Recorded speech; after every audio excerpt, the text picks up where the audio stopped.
Bismillahirrahmanirrahim. Assalamualaikum warahmatullahi wabarakatuh. Innal hamdalillah nahmaduhu wa nasta'inuhu wa nastaghfiruh wa na'udzu billahi min syururi anfusina wa min sayyiati a'malina. May yahdihillahu fala mudhillalah wa may yudhlil fala hadiyalah. Asyhadu an la ilaha illallah wa asyhadu anna Muhammadan abduhu wa rasuluh la nabiyya wa la rasula ba'da amma ba'd. Uh, Insyaallah today I will tell some stories about the leadership of Prophet Muhammad sallallahu alaihi wasallam. 14 centuries ago, Arabia was a land divided by a tribal wars, greed, and injustice. Then a light appeared, a man of truth, mercies, and vision. His name was Muhammad bin Abdullah sallallahu alaihi wasallam.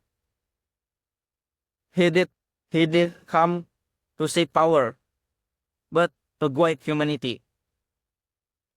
His leadership transformed earth, tribes, and nations.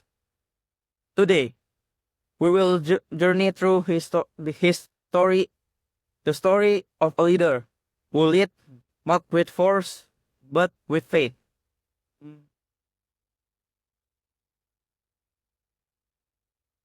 Long before he became a prophet, Muhammad SAW was known as Al-Amin, or the trustworthy. His honesty in trade,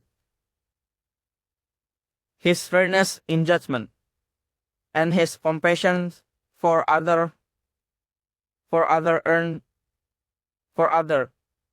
him deep respect. Everyone who knew his trust his word.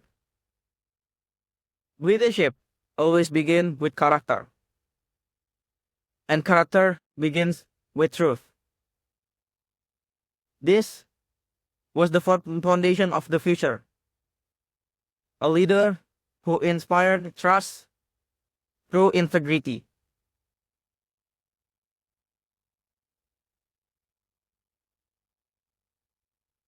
At the age of 40, he, Muhammad sallallahu alaihi wasallam, received the first revelation in the cave of Hira. His message was simple but revolutionary.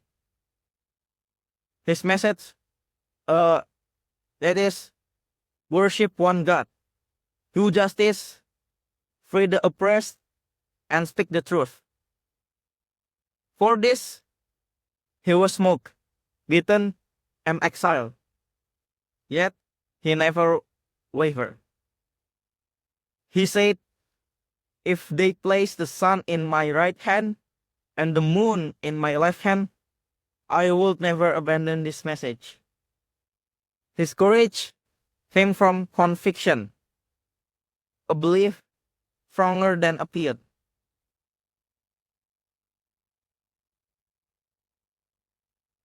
When he migrated to Medina, his leadership expanded from the earth to the nation. He became not just a prophet, but a statesman. He united warring tribes into one ummah, one community.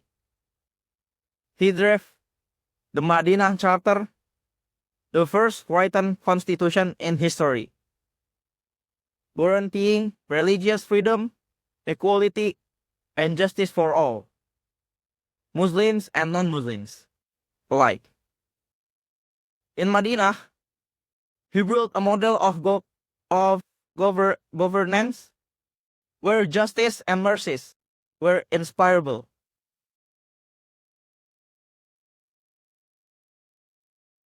One day, a woman from a noble tribe was caught stealing. People asked the Prophet Muhammad SAW to forgive her because her family status. But the Prophet SAW said, "Even if my daughter Fatimah were to steal, I will cut off her hand." It was not about harshness. It was about justice without favoritism. Yet, he was also the most merciful of leaders. He mended hurts, cared for poor, and said, "The leader of a people is their sovereign." Leadership to him is was service, not superiority.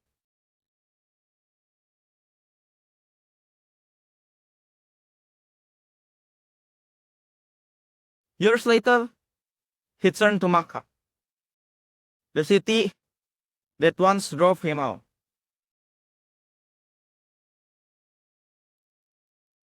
He entered not as a conqueror, but as a humble servant of Allah. His head bowed low. He declared, "There is no victory except from Allah." His enemies feared. His enemies feared revenge.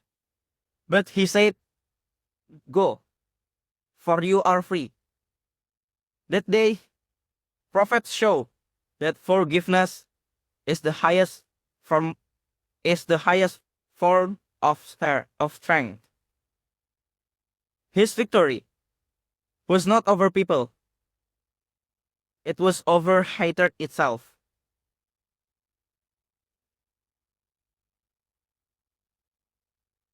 From his life, we learn the timeless principles of true leadership. First, integrity over popularity. 2. Service over status. 3.